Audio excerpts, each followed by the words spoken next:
وہ اگر یہ کہہ رہے ہیں کہ یہ جھوٹ بولتے ہیں اور انتہائی مہارت کے ساتھ جھوٹ بولتے ہیں، لیکن انہوں نے ایک اور بات کی بھی نشاندہی کی ہے، وہ یہ ہے کہ ان کا سب جھوٹ جو ہے وہ ان کے فالوورز آنکھیں بند کر کے مان لیتے ہیں۔ اچھا دیکھیں یہ میرے حساب سے یہ بہت الارمنگ ہے، کیونکہ اگر اس بات کا آغاز ہو گیا ہے تو اب جنرل باجوہ صاحب بھی خاموش نہیں رہیں گے۔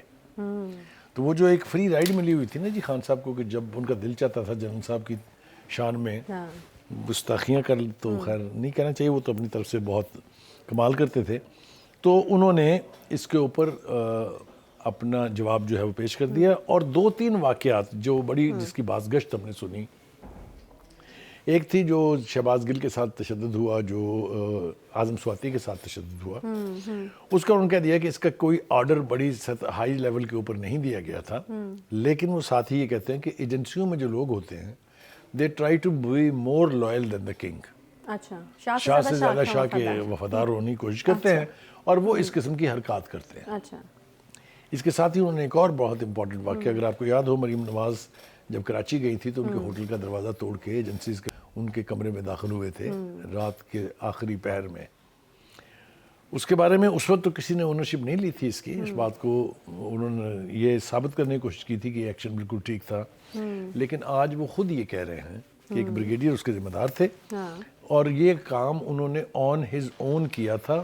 جنرل حمید نے صرف فیض حمید نے صرف ان کے خلاف پرچہ درج کرنے کا کہا تھا، ٹھیک ہے، لیکن بریگیڈیئر صاحب نے اپنی مرضی سے وہ دروازہ توڑ، ان کو رات کو ڈسٹرب کرن وغیرہ وغیرہ۔ تو جو الزام اس قسم کے واقعات کے لگتے تھے جنرل صاحب کے اوپر کہ جنرل صاحب نے یہ کروائے ہیں، جنرل صاحب اس کے پیچھے ہیں، ان کی انہوں نے تردید کر دی ہے۔ صحیح، لیکن اس ایک بات کی انہوں نے تصدیق کی ہے، وہ بھی اور بھی مزے کی ہے۔ خان صاحب کے رفیق کار ہیں شیخ رشید صاحب، میرے بھی دوست ہیں، بہت طویل عرصے سے ان سے دوستی ہے، اور بہت زندگی کے ایسے لمحات ہیں جو میں نے ان کے ساتھ شیئر کیے یا انہوں نے میرے ساتھ شیئر کیے ہیں، یا وہ واقعات جو میں نے انہوں نے اکٹھے دیکھے اور بھگتے ہیں۔ صحیح۔ تو ایک لائن اس میں ایڈ کر لیں، میرے خیال میں بخاری صاحب اور شیخ رشید صاحب کی ایک یہ بھی خصوصیت ہے کہ وہ خود کو اسٹیبلشمنٹ کے بہت قریب مانتے بھی اور لوگوں کو بتاتے اس کا برکزی تو نکالا جنرل صاحب نے۔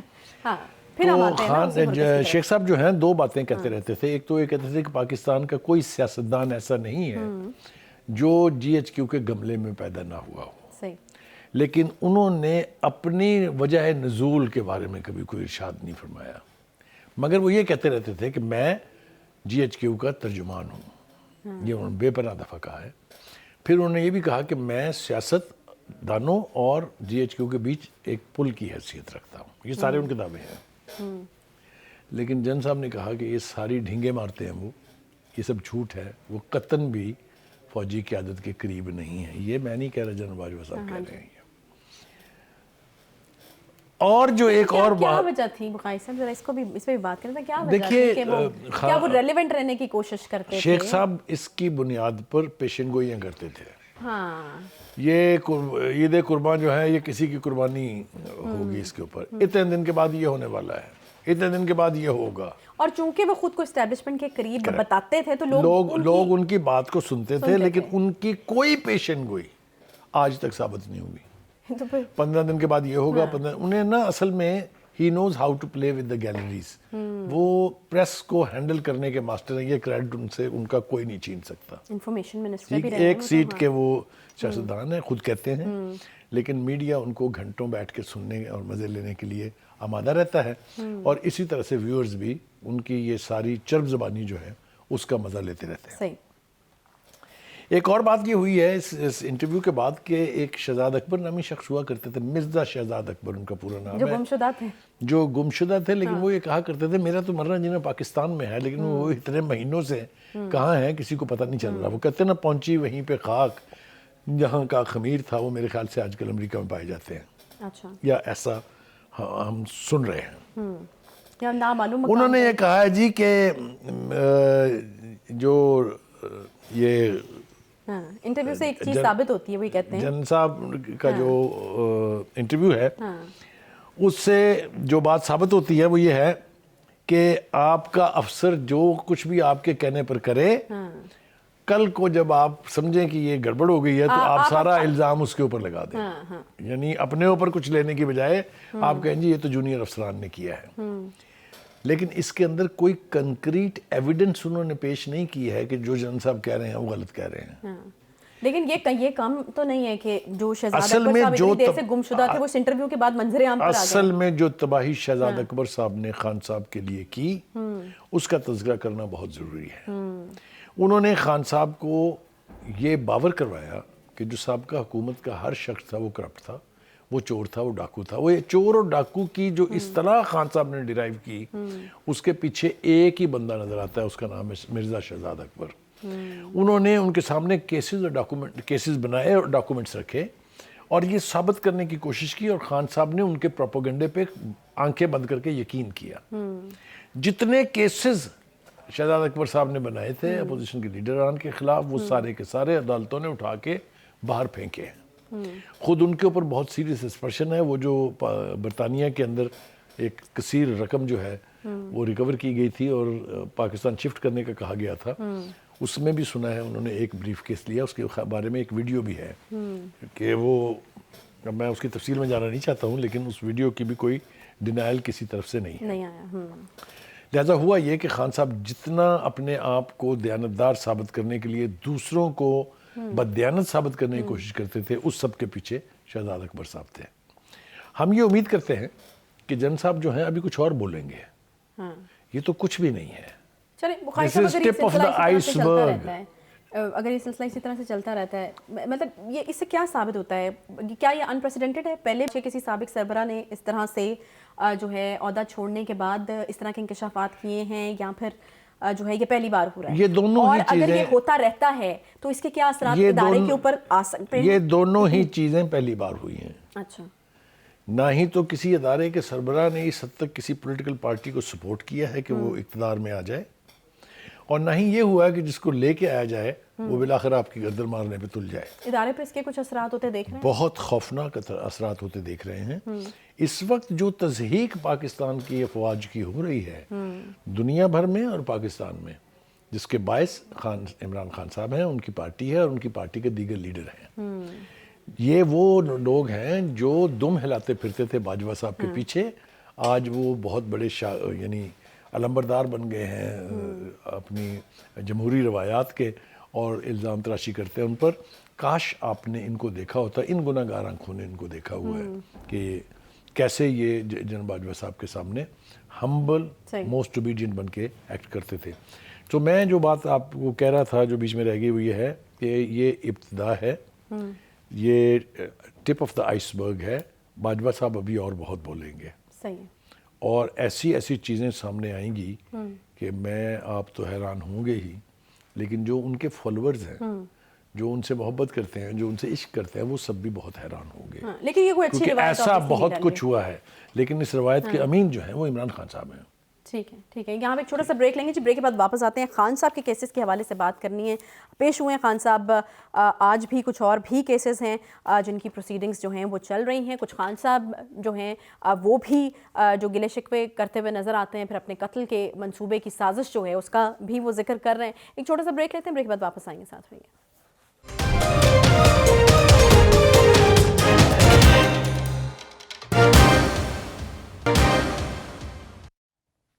Welcome back. جو بات کر لیتے ہیں خان صاحب کے اوپر چلنے والے کیسز کے حوالے سے, جس پر پیشیاں جو ہیں وہ جاری ہیں. آج بھی خان صاحب پیش ہوئے ہیں. عدالت میں دہشت گردی دفعات کے تحت 2 مقدمات میں حفاظتی ضمانت جو ہے وہ منظور ہو گئی ہے. بخاری صاحب یہ تو ہو گیا, لیکن خان صاحب ایک اور بات کر رہے ہیں. وہ کہہ رہے ہیں کہ آج میں عدالت چھپ کر آیا ہوں, اور جو ہے وہ جگہ جگہ رکاوٹیں لگائی گئی تھی. پہلے خان صاحب خود نہیں آنا چاہتے تھے, اب کون ہے جو ان کو روک رہا ہے؟ دیکھیے, خان صاحب کے عدالتوں میں پیش ہونے کے حوالے سے تفصیل سے بات کرتے ہیں, لیکن تھوڑا سا پہلے تمہید باندھنی بہت ضروری ہے. دیکھیے خان صاحب, آپ اپنے اپوزیشن میں جو اس وقت جماعتیں تھیں جب آپ کی حکومت تھی, تو آپ ان کو کہتے تھے وہ چور ہیں, وہ ڈاکو ہیں. بلکہ اگر آپ تھوڑا پیچھے چلے جائیں تو آپ نے اپنی الیکشن کمپین ساری اسی کے اوپر احتساب کا جھنڈا لے کے آپ آئے تھے, اور پھر آپ نے اپنے اقتدار کے دوران ہر روز یہ کہا کہ میں جیلیں بھر دوں گا. یہ نوبت آ گئی تھی کہ آپ کے وزیر جو ہیں ہفتوں پہلے یہ بتا دیتے تھے کہ کس بندے کو کتنی سزا ہوگی, وہ کون سی جیل میں جائے گا, کس کے لیے کہاں کمرہ بن رہا ہے, اور کون پکڑا جانے والا ہے, اور کون پکڑا جانے والا ہے, اور عین اسی طرح ہوتا تھا. چلیے ہو گیا. آپ نے ان کے خلاف مقدمات چلائے, نیب کو آپ نے استعمال کیا, اور جس بری طرح سے کیا وہ اب سب کے سامنے ایکسپوزڈ ہے. عدالتوں نے وہ سارے مقدمے ایک ایک کر کے اٹھا کے پھینکے ہیں. آپ کے دور اقتدار میں ہی ان کے خلاف مقدموں کے بارے میں سپریم کورٹ کے چیف جسٹس اور چاروں ہائی کورٹ کے چیف جسٹسز کے جو ریمارکس تھے نیب کے مقدمات پر, وہ آپ کو یاد ہونے چاہیے. یہ کہا گیا تھا کہ دس از این انسٹیٹیوشن, نیب کے بارے میں, جو پولیٹیکل آرم ٹوسٹنگ کے لیے بنایا گیا تھا اور اسی کے لیے استعمال ہو رہا ہے. کسی نے کہا, کسی چیف جسٹس نے ہائی کورٹ کے یہ کہا کہ اتنے کمزور مقدمات ہوتے ہیں کہ ہمیں شرم آتی ہے سنتے ہوئے, اور یہ کوئی چیز ثابت نہیں کر سکتے. خان صاحب یہ پروسیس آپ نے 4 سال تک چلایا, اب آپ کے خلاف وہی کچھ ہو رہا ہے. چوری کا مقدمات ہی ہے نا جناب, فارن فنڈنگ کیا ہے, توشہ خانہ کیا ہے, تو آپ گھبراتے کیوں ہیں؟ اور میری تو آپ کو مشورہ یہ ہے کہ اگر آپ سمجھتے ہیں کہ سب جھوٹ ہے, جو ممکن ہے کہ جھوٹ ہو, تو پھر آپ عدالتوں میں پیش ہو کے ثابت کریں اس کو کہ یہ سب بکواس ہے, یہ سب میرے خلاف ایک کمپین کا حصہ ہے. لیکن مجھے سمجھ میں نہیں آتی کہ جب آپ کو اتنا میسیو ریلیف مل رہا ہے عدالتوں سے کہ جس جگہ آپ جا رہے ہیں وہاں سے آپ کو ضمانتیں بھی مل رہی ہیں, اور آپ کو ریلیف جس طرح کا آپ چاہتے ہیں اس طرح کا مل رہا ہے, تو پھر پیش ہوں عدالتوں میں, سچ کو سامنے آنے دیں. مگر مجھے لگتا ہے وہ یہ بات سمجھ چکے ہیں. نہیں, میری ایک بات نوٹ کر لیں. اچھا, وہ کیا؟ وہ ہر اس جگہ جائیں گے جہاں سے ریلیف ملنا ان کا یا تو حق ہے یا ان کو یقین ہے, لیکن وہ 3 مقدموں میں کبھی پیش نہیں ہوں گے. وہ کون سے؟ ایک توشہ خانہ, اچھا, دوسرا فارن فنڈنگ, تیسرا ان کی بیٹی کا معاملہ جو ہے, جو الجڈ بیٹی ہے ان کی, جو الزام ہے ان کے اوپر, کیونکہ تینوں ہی مقدمات کی نوعیت بہت سنگین ہے. اچھا, مجھے لگا حکمت عملی بدل گئی, اب وہ سارا جو زمانہ ہم نے دیکھا یہ ان عدالتوں میں جہاں یہ مقدمات ہیں عائشہ, وہاں کے دروازے سے واپس آ جائیں گے. اچھا, یہ 3 اسپیسیفکلی آپ کہہ رہے ہیں. وجہ کیا ہے اس کی؟ وجہ نہیں پوچھ رہی. وجہ کیا ہے؟ وجہ اس کی ہے کہ جس دن یہ پیش ہو جائیں گے ٹرائل شروع ہو جائے گا. اچھا, اور وہ یہ نہیں چاہتے. جی, کیوں چاہیں گے؟ کیونکہ ان کو پتہ ہے کہ اس مقدمات کی نوعیت کتنی سنگین ہے. دیکھیے, خان صاحب نے 2-4 حوالے میں دینا چاہوں گا. ایک تو یہ کہ آپ نے سپریم کورٹ کو ایک خط لکھا تھا, وہ سائفر لہرانے کے بعد کہ یہ سازش ہوئی ہے میری حکومت کے خلاف, اس طریقے سے مجھے ایک گمبھیر سازش کے تحت حکومت سے نکالا گیا ہے, آپ اس کی جوڈیشل کمیشن قائم کریں اور اس کی انکوائری کریں. ٹھیک. سپریم کورٹ نے اس کے کانٹیکٹ کو دیکھا ہوگا, میں یہ نہیں مان سکتا کہ سپریم کورٹ نے اس کو کھول کے دیکھا ہی نہیں ہوگا کہ یہ خط کیا ہے, لیکن وہ اس نتیجے پر پہنچے ہوں گے کہ اس میں کچھ ہے نہیں, کیونکہ ایویڈنس لیک کرتی تھی. ٹھیک ہے, لیکن ابھی تو انہوں نے دوبارہ خط لکھ دیا چیف جسٹس. نہیں سنے نا, وہ خط تو اور وجہ سے لکھا ہے نا. پھر آپ نے خود کہا کہ that cipher issue is on my back, یاد ہے آپ کو, اور پھر آپ نے اپنی محبت کی پنگیں بڑھانی شروع کی امریکن سے, جو اب تک بڑھ رہی ہیں. ٹھیک, چل رہی ہیں نا. ابھی آپ کی بہن بھی امریکہ گئی تھی, وہ بھی وہاں آفیشل سے ملی ہیں. آپ نے وہاں پر ایک فرم ہائر کی ہوئی ہے جس کو آپ پیسے دے رہے ہیں. آپ کے یہاں شاہ محمود قریشی صاحب جو ہیں وہ ناشتہ فرماتے ہیں ویسٹرن اور امریکن ڈپلومیٹس کے ساتھ.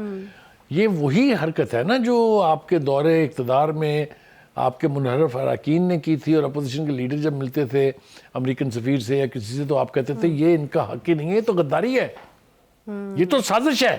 تو قبلہ اب آپ اور آپ کے ساتھی کیا کر رہے ہیں؟ تو یہ ساری باتیں جو ہیں ہمیں صاحب یاد رکھنی چاہیے. خان صاحب کے لیے اب 2 چیزیں لازم ہیں. ایک تو یہ کہ وہ ایک حد تک چھپ سکتے ہیں عدالتوں سے, جو ان کو جو مقدمات قائم کیے گئے ہیں, جو سیریز آف مقدمات قائم کیے گئے ہیں, میں بالکل یہ ماننے کے لیے تیار نہیں ہوں کہ وہ جنون یعنی ایویڈنس کے بلبوتے پر ہیں یا وہ جرم انہوں سے سرزد ہوا ہے. میں سمجھتا ہوں یہ پریشر بڑھانے کے لیے ہے, اور پولیٹیکل رجیمز ہم نے مختلف دیکھی ہیں, چاہے وہ ملٹری ڈکٹیٹرز کی تھی, چاہے وہ سویلین ملٹری ڈکٹیٹرز کی تھی, انہوں نے اس طرح کے حربے استعمال کیے ہیں ہمیشہ اپنے مخالفین کے ساتھ. خود خان صاحب بھی یہی کچھ کرتے رہے ہیں. اچھا, لیکن یہ جو 3 گمبھیر مقدمات کی طرف میں آپ کی توجہ مبذول کرانا چاہ رہا ہوں, اس میں خان صاحب نہیں چاہتے کہ اس کی پروسیڈنگ شروع ہو. اچھا, اس کے لیے ان کی یہ کوشش بھی ہوگی, ابھی سامنے نہیں آئی ہے لیکن ہوگی, کہ کسی طرح سے آؤٹ آف کورٹ ان معاملوں کو سیٹل کیا جائے. اور ان معاملوں کو سیٹل کرنے کے لیے اگر خان صاحب کسی دن انہی چوروں ڈاکوؤں کے ساتھ بیٹھ جائیں تو آپ کو اور مجھے حیران نہیں ہونا چاہیے.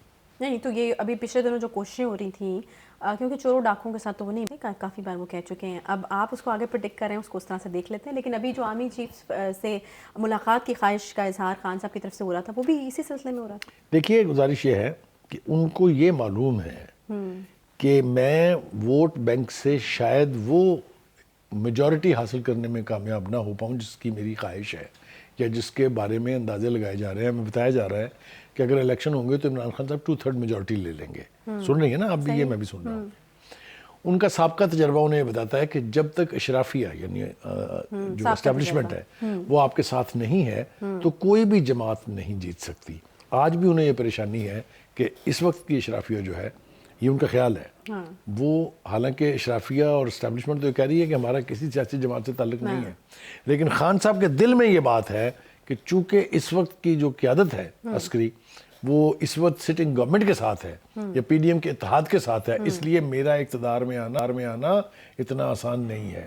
یہی وجہ تھی کہ انہوں نے اصرار کیا اور بہت اصرار کیا کہ میں آرمی چیف سے ملنا چاہتا ہوں. وہ تو حافظ صاحب جو ہیں انہوں نے شاید واقعتاً یہ طے کر لیا ہوا ہے کہ میں نے اب پولیٹکس میں اس ادارے کو ملوث ہونے نہیں دینا، اور اگر ایسا ہے تو میرے خیال سے ایک اچھی روایت قائم ہونے جا رہی ہے.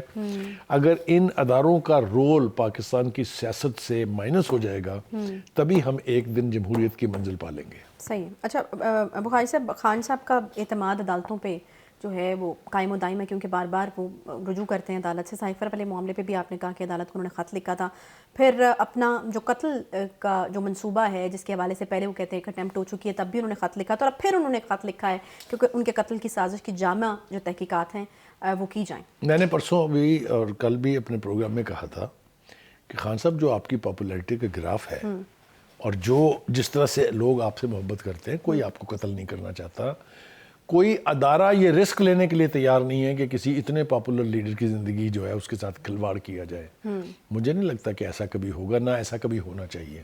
نہیں، وہ کہتے ہیں نا کہ سازش اس طریقے سے بنی گئی ہے کہ کہا جائے گا کہ جی وہ جو ہے وہ گاڑی سے باہر نکلے اور پھر جو ہے کسی شدت پسند نے، جس طرح وہ پہلے ایک سٹوری بتاتے تھے، انہوں نے کہا کہ وہ ہنگامے میں. ہاں، میں آپ کو ایک سٹوری میں بتاتا ہوں آپ کو کہ جو نیلسن منڈیلا تھے جب وہ زندہ تھے تو وہ مجھے قتل کرانا چاہتے تھے. اچھا. اب آپ پوچھیں مجھ سے کہ آپ کے پاس کیا شواہد ہے، میں کہوں گا میں بھی نہیں بتاتا آپ کو. اچھا، نہیں بتاتے. تو یہ جو الزام لگانا ہے نا بغیر سبسٹینشل ایویڈنس کے، یہ جو ہے اس کا کوئی فائدہ نہیں ہے.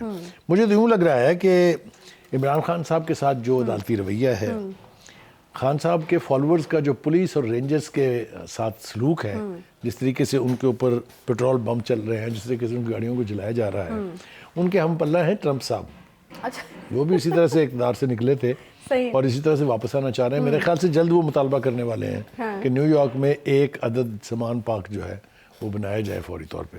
تو مطلب کہنے کا یہ ہے کہ جب آپ اس طرح کے واقعات کو نظر انداز کر کے اپنی سیاست کے لیے کچھ بھی کرنے پر تل جاتے ہیں تو پھر منزل دور چلی. اچھا بخاری صاحب، انتخابات کے حوالے سے بات کرنا ضروری ہے، ٹائم ہمارے پاس کم ہے. یہ جو اجلاس ہوا ہے جس میں حکومتی اور اس کی قیادت اور صوبائی اسمبلیوں کے، قومی اور صوبائی اسمبلیوں کے انتخابات ایک ہی روز کرانے پر اتفاق ہوا ہے، کیا اہمیت ہے اس کی، کتنا امپورٹنٹ ہے، اور آپ کو لگتا ہے کہ اب اس کی روشنی میں جو ہے انتخابات مزید ڈلے ہوں گے جو پنجاب اور کے پی میں ہونے جا رہے ہیں؟ دیکھیے، minus Imran Khan and his party, جتنے باقی کے سٹیک ہولڈرز ہیں وہ اس بات پہ متفق ہیں کہ یہ انتخابات ایک چاہیے. لیکن ایک طرف عدالتی فیصلہ موجود ہے. میں عرض کروں، بالکل ٹھیک ہے، عدالت نے الیکشن کرانے کا کہا ہے نا، اور آئین کے مطابق کہا ہے 90 دنوں میں کرائیں. لیکن میں نے کل بھی کہا تھا، میں نے آرگو کیا تھا آپ سے کہ جو زمینی حقائق ہیں ان سے آپ آنکھیں بند نہیں کر سکتے.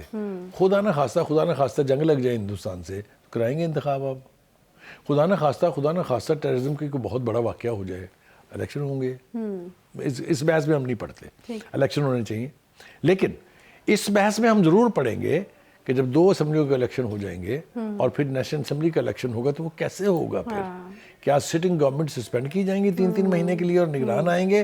تو اس میں بہت وزن ہے. جو یہ خواہش کی جا رہی ہے کہ یہ الیکشن ایک ہی دن ہو، آپ کو یاد ہوگا ایک دفعہ بیچ میں خان صاحب اتفاق بھی کر گئے تھے. نہیں تو مطلب اس طرح کی بھی کوئی چیز ہو سکتی ہے کہ عدالت کے پاس یہ مدعا اس طریقے سے اٹھایا جائے لے جا کے کہ یہ ممکن نہیں ہے، آئینی طور پہ جو ہے قباحتیں ہیں. یہ اسی صورت میں ہوگا جب خان صاحب سیاسی مخالفین کے ساتھ بیٹھیں گے، ایک نقطے پہ اتفاق ہوگا ہی تو عدالتیں مانیں گی نا. لیکن اگر عدالتوں میں جا کے ہم نے ایک دوسرے کے خلاف جنگ لڑنی ہے تو پھر کوئی فیصلہ نہیں ہوگا. تو یہ میں ایک خواہش بار کرنے میں کوئی مذائقہ نہیں ہے مخائصہ. دیکھیے خواہشات تو ہے نا، ہزاروں خواہشیں ایسی کہ ہر خواہش پہ دم نکلے، بہت نکلے میرے ارمان لیکن پھر بھی کم نکلے. اب آپ کی خواہشات پر تو سب کچھ نہیں ہو سکتا. تو میرے خیال سے اس کے اوپر پولیٹیکل جو لیڈرشپ ہے اس کو بیٹھنا چاہیے اور کوشش کرنی چاہیے کہ اس کے اوپر وہ ایک نقطے کے اوپر اتفاق کر لیں. صحیح. ورنہ مسائل پیدا ہوں گے اور میں اور آپ بیٹھ کے ان مسائل کا یہاں تذکرہ بھی کر رہے ہوں گے، اس کے اوپر تبرہ بھی کر رہے ہوں گے. صحیح ہے، ٹھیک ہے. ایک چھوٹا سا یہاں پہ بریک لیتے ہیں جی، بریک کے بعد واپس آئیں گے، ساتھ رہیے.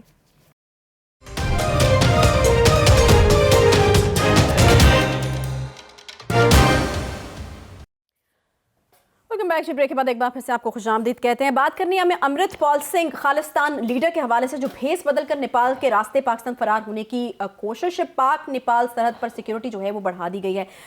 بخاری صاحب، یہ جو صورتحال یہاں پر بن رہی ہے اور پھر ہم دیکھ رہے ہیں کہ بھارتی پنجاب میں 4 روز سے انٹرنیٹ بند ہے، اتنی بڑی آبادی کا جو ہے وہ صوبہ ہے، آپ کو کیا لگتا ہے کہ کیا جو ہے وہ اس کے آؤٹ کمز نکل کر سامنے آ سکتے ہیں؟ کون سی ایسی چیزیں ہیں جو اب ہم اس کمیونٹی کو جو ہے وہ آگے فیس کرنا پڑ سکتی ہے اگر یہ معاملہ مزید پہ کرتا ہے؟ پہلی بات تو یہ ہے کہ یہ ہندوستان کی طرف سے، بھارت کی طرف سے الزام لگایا گیا ہے کہ امرت پال سنگھ جو ہے پاکستان فرار ہونے کی کوشش کر رہا تھا. یہ سچ نہیں ہے. دوسری بات یہ کہ اس سے پہلے کہ ہم آگے بڑھیں، ہمیں میرے خیال سے اپنے ناظرین کو یہ بتانا چاہیے کہ یہ موومنٹ ہے کیا. یہ جو خالصتان کو ایک مملکت بنانے کی بات ہے نا، یہ تو 1890 میں گرو گوبند سنگھ نے شروع کی تھی. لیکن خالصتان کی تحریک جو ہے وہ 1960 کی دہائی میں شروع ہوئی تھی. اگر آپ کو یاد ہو، ماسٹر تارا سنگھ اس کی قیادت کر رہے تھے اور وہ پاکستان بھی تشریف لائے تھے. انہوں نے ایوب خان سے ملاقات کی تھی اور یہ کہا تھا کہ اگر ہم مشرقی اور مغربی پنجاب کو ملا دیں تو ہم الحاق کرنے کے لیے آپ کے ساتھ تیار ہیں. کاش اس وقت کی لیڈرشپ نے یہ بات سن لی ہوتی تو آج ہم کشمیر کے مقابلے میں کم از کم ایک اسی طرح کا خوفناک ایشو لیے بیٹھے ہوتے. دوسری بات، جو آپریشن ہوا اگر آپ کو یاد ہو گولڈن ٹیمپل میں، جس کا نام تھا آپریشن بلو سٹار، اس میں اور ارد گرد جو واقعات ہوئے اس میں 50,000 سے زیادہ سکھ جو ہیں وہ ہلاک ہوئے تھے.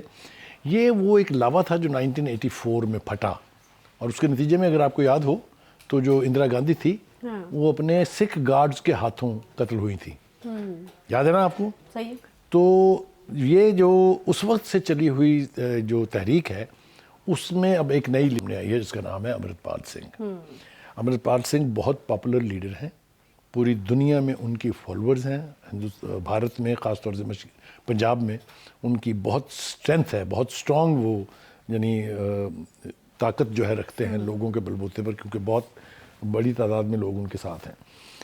لیکن جو اصل بات ہے وہ یہ ہے کہ جو کچھ مودی سرکار کر رہی ہے مسلمانوں کے ساتھ، وہی کچھ اب انہوں نے سوچا ہے کہ سکھوں کے ساتھ بھی کیا جائے. سکھ تو مسلمانوں کی تعداد کے مقابلے میں بہت کم ہے نا، تو سکھوں کو ایلیمینیٹ کرنے کی جو کوشش ہو رہی ہے اس کے خلاف دنیا بھر کے جو ممالک ہیں، خاص طور سے یورپ اور آسٹریلیا، وہاں پر سکھ خالصتان موومنٹ جو ہے وہ ریفرینڈم کروا رہی ہے، ووٹنگ اگینسٹ دا گورنمنٹ.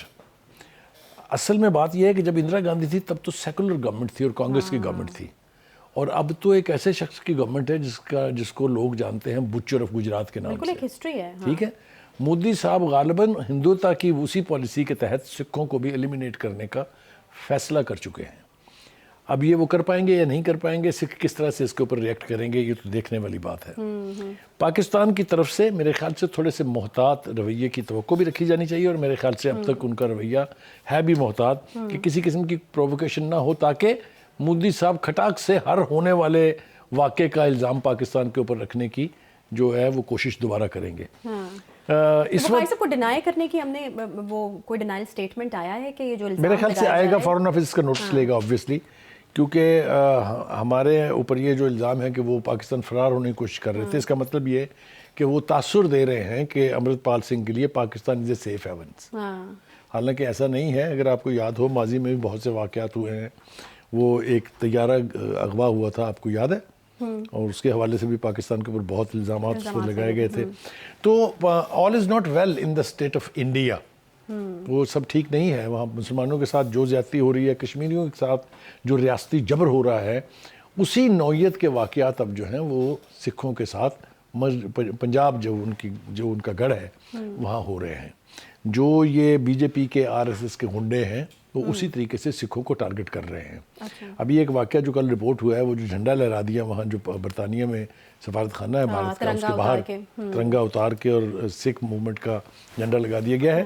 یہ اچھی ابتدا نہیں ہے بھارت کی اس یعنی جو اینٹی ہیومن رائٹس جو موومنٹ ہے یا جو رویہ ہے جس کے تحت وہ سکھ موومنٹ کو دبانا چاہ رہے ہیں، وہ ہر گزرتے دن کے ساتھ جو ہے ایکسپوز ہوتی جائے گی. تو بخاری صاحب کی جو مودی کی مینٹیلٹی اور جو ایک ہسٹری ہے ہمارے پاس، آپ کو لگتا ہے کہ یہ چیزیں اگر خراب ہوتی ہیں تو پھر میرا خیال میں پھر اس کی تو کوئی حد نہیں ہوگی نا، کیونکہ ان کا تو ایک مائنڈ سیٹ ہے. میں پھر آپ کو واپس لے جاؤں گا 1980s میں جب یہ واقعہ ہوا تھا. اس کے بعد ایک طویل عرصے تک پورے ہندوستان کے اوپر وحشت اور دہشت طاری تھی، اس لیے کہ سکھوں کے حوالے سے آپ دیکھیں، سکھ اگر آپ ان کی فوجی خدمات کی طرف مڑ کے دیکھیں تو آپ کو پتہ چلے گا کہ سب سے دلیر ریجمنٹس جو بھارتی افواج میں ہوتی ہیں وہ سکھوں کی ہیں. تو سکھ جو ہے وہ اپنے دھرم کی خاطر کچھ بھی کر گزرنے کے لیے تیار رہتے ہیں. اگر ان کو سپریس کرنے کی کوشش کی گئی تو یقینی طور پر ہم دیکھیں گے خون خرابہ تو ہوگا، لیکن ہندوستان کی مودی گورنمنٹ بھی بلیڈ ضرور کرے گی. تو یعنی یہ سچویشن بھارت کے لیے خراب ہو ایوری ڈے ایگراویٹ ہو رہی ہے اور برق رفتاری کے ساتھ ہو رہی ہے. اور سب سے زیادہ امبیرسنگ جو بھارت کی حکومت کے لیے ہے وہ یہ کہ جو باہر کے سویلائزڈ معاشرے ہیں ان میں سکھ اپنی آواز جو ہے وہ اٹھا رہے ہیں. مودی صاحب نے بہت ریئیکٹ کیا اس کے اوپر، اور جو برطانیہ کے سفیر تھے ان کو بلا کے احتجاج بھی کیا. لیکن اس سے پہلے اگر آپ کو یاد ہو، کینیڈا میں بہت سٹرونگ پروٹیسٹ جو ہے وہ بھارت کے خلاف کیا گیا تھا. اس موومنٹ کو اب دبانا ممکن نہیں ہے. یہ کب اپنے منطقی انجام تک پہنچے گی اس کے بارے میں تو ہم کچھ نہیں کہہ سکتے، کیونکہ یہی معاملہ کشمیریوں کا بھی ہے. کشمیری آج ریاستی جبر کے تحت شاید مجبور ہیں، لیکن ان کو ایک لمبے عرصے تک مجبور نہیں رکھا جا سکتا، کیونکہ یاد رکھیں ابھی بھی وہی پرانی والی ہو رہی ہے، جس میں ہر چیز کا الزام پاکستان کے سر مڑنے والی. تو یہ اس سچویشن میں بھی ہم یہی دیکھ رہے ہیں. مجھے یاد ہے ہم نے ایک پروگرام میں، میں تھا، افتخار صاحب تھے اور پی جے ویر صاحب تھے، ہم نے تذکرہ کیا تھا کہ کوئی آزادی کی موومنٹ اگر ایک دفعہ لانچ ہو جائے اور لوگ اس میں اپنی جانوں کے نذرانے دینے لگے تو پھر اس کو دبانا ممکن نہیں ہوتا. طاقت کے زور پہ. صحیح. ٹھیک ہے، بہت شکریہ جی بخاری صاحب. آج کا شو یہاں پر اختتام کو پہنچتا ہے. انشاءاللہ آپ سے کل ملاقات ہوگی. خیال رکھیے اپنا. اللہ حافظ.